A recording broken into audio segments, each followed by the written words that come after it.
Assalamu alaikum урматтуу күйөрмандар. Сиздер менен кайрадан Көк Бөрү каналы акыркы жаңылыктар менен тааныштырууну улантабыз. Бул чыгарылышта төмөнкү темаларга токтолобуз. Кыргыз улакчылары Казакстандагы турнирге барбай калдыбы? Ынтымак кайсы команданын аргымагын сатып алды? Жалал Абад облусунда жаңы Көк Бөрү командасы пайда болдубу?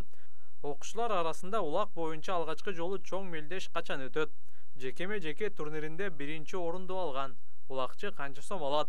Ушул жана башка жаңылыктар тууралуу алдыда сөз кылабыз. Буга чейин август айында Кыргызстанда Көк Бөрү боюнча дүйнө кубогу өтүп, казак менен кыргыз улакчыларынын ортосундагы оюн болгон. Ал турнирден кийин мындай достук оюндар ноябрда Казакстанда болорун билдиришкен.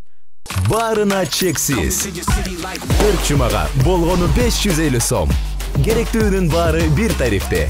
Чексиз интернет, бардык тыйындарга чалуулар, мессенджерлер, социалдык тармактар, телеканалдар, фильмдер, сериалдар.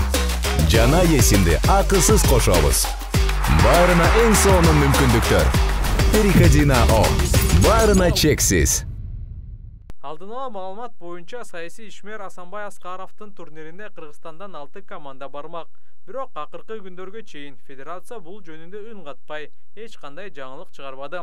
Бирок биз билгендей, казак тарап кыргыздар менен ойноодон баш тартканы маалым болду. Муну менен казак бауырлар кайрадан бизди теңине албай койду десек болот. Кыргыздар канча жолу биригүүгө чакырып, чогуу ойнойлу дебесин, негедир алар баш тарткандан баш тартты. Менимче мындан кийин кыргыздар өзүбүз эле Көк Бөрүнү өнүктүрүүгө аракет кылышыбыз керек. Ынтымак командасынын күйөрмандары үчүн жакшы жаңылык. Азия деген аргымак Ынтымак командасына сатылып алынды. Командага бул атты Райым деген мырза алып берди. Ынтымактын күйөрмандары күлүк кут болсун. Командага ийгилик алып келген аргымактардан болсун. Буга чейин бул аргымак Элик деген ат менен Норус турниринде Сарыөзөн командасында чабылган болчу.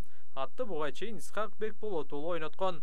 Талас облусунун Бакай Ата районунун Көк Бөрү федерациясынын президенти болуп Даймир Койчукеев тайындалды.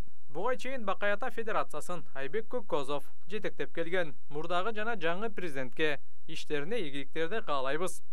Жалал Абад облусунун Тогуз Торо районунун Арал айыл өкмөтүндө жаңы Аманат командасы түзүлүп, калың элден жана аксакалдардан бат алышты. Аманат командасы 2024 жылы Норус турниринде 2-чи лигада ойноо үчүн аракетин жасайт. Чүй облусунун Көк Бөрү федерациясы маалымдайт. 2006 жылдан бери төрөлгөн окуучулар арасында мелдеш өтмөкчү. Мелдештин форматы жер улак. Башкы демөөрчүлөр Көк Бөрү мектеби, Чүй облусунун Көк Бөрү федерациясы жана ошондой эле Белек Мукаев менен Жаныбек Базаркулов Дареги Алато ат майданы 22 ноябрь күнү болот. Башталышы саат 10:00. Катышууга взнос 1000 сом. Буга чейин айтылгандай 30 ноябрда Көк Бөрү федерациясынын демилгеси менен жекеме-жеке боюнча турнир өтөт. 3-чү ирет боло турган мындай мелдештин байге фонду белгилүү болду.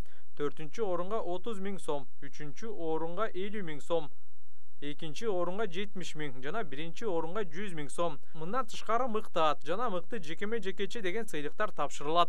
Урматтуу күйөрмандар, окуучулар арасында турнирден өткөнү туурабы? Казактардын ойноодон баш тартканына кандай комментарий бере аласыздар? Ой пикирди алдыдан күтөм.